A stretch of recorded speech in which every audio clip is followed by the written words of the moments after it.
Returning for Sky to land, we're now covering Wombat Rescue. One dark night, a man driving down a busy highway in Australia saw something on the side of the road. It looked like a wombat. The driver stopped to see if he could help it. Sadly, it had been hit by another car. He could not help it. But wait. Female wombats give birth to one joey every 2 years. Wombats are marsupials, like kangaroos. They carry their babies, called joeys, in their pouches. The man knew the pouch opened toward the mother's rear instead of her head.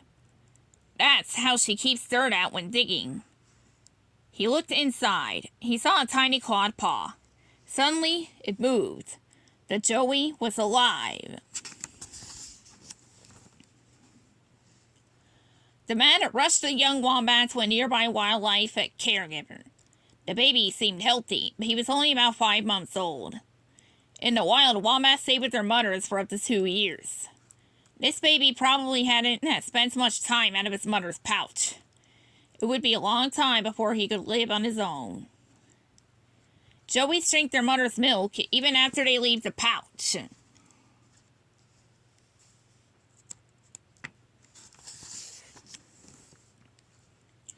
The joey was taken, to the Goongarra Wombat Orphanage in southeast Australia. Its founder, Emily Small, named him Bronson. She was his new human foster mom. Emily was already taking care of another male joey named Landon. Like Bronson, Landon had lost his mother in a car accident.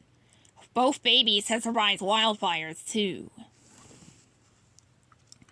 It takes a lot of work to foster a baby wombat. Emily decided to take the joeys home with her. Emily wrapped the joeys in blankets and cuddled them a lot. This made them feel like they were safe inside their mother's pouches. She laid them in small, soft cat beds with heating pads. The joeys were warm and comfy. Emily bottle-fed the babies up to 5 times a day. She used a mixture similar to their mother's milk.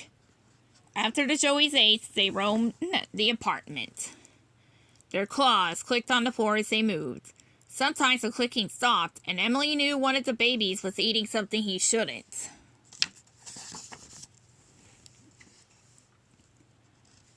A wombat's teeth never stop growing. They chew on things to wear them down. Wombats like to chew, with their beaver-like teeth. Emily gave them sticks to keep them busy. She also gave the joeys grass from the Goongarra area to eat. The babies had to get used to this grass and dirt. It's what they would eat after returning to the wild.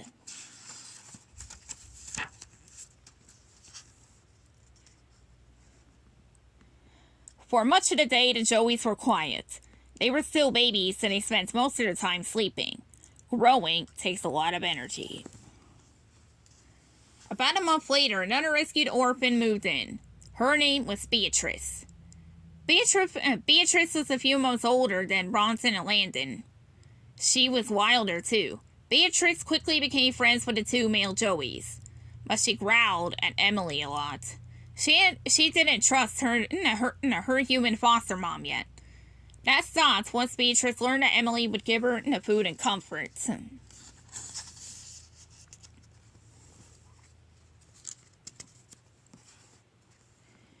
Emily gave the 3 babies all the health care, milk, and cuddling they needed, but she couldn't give them the kind of company they'd get in the wild.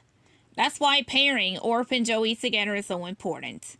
It teaches them how to interact with other wombats. Emily let the joeys do most things that they would do in the wild, but she did stop them when they started to dig. In the wild, wombats use their long, super sharp claws to dig burrows.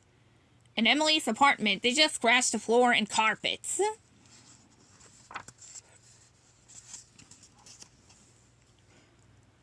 After 3 months, Emily took the 3 wombat joeys back to the wombat orphanage to live in an outdoor enclosure with a ready-made burrow. There they could dig all they wanted. Orphans usually stay in the orphanage until they are about 2 years old. Then they are finally released back into the forest where they were born. Wombats spend most of their lives in their burrows. Sometimes wombats that grew up in the orphanage find their way back to visit as adults. A few have even brought their own wild-born joeys with them.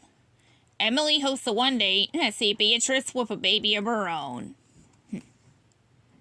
The end.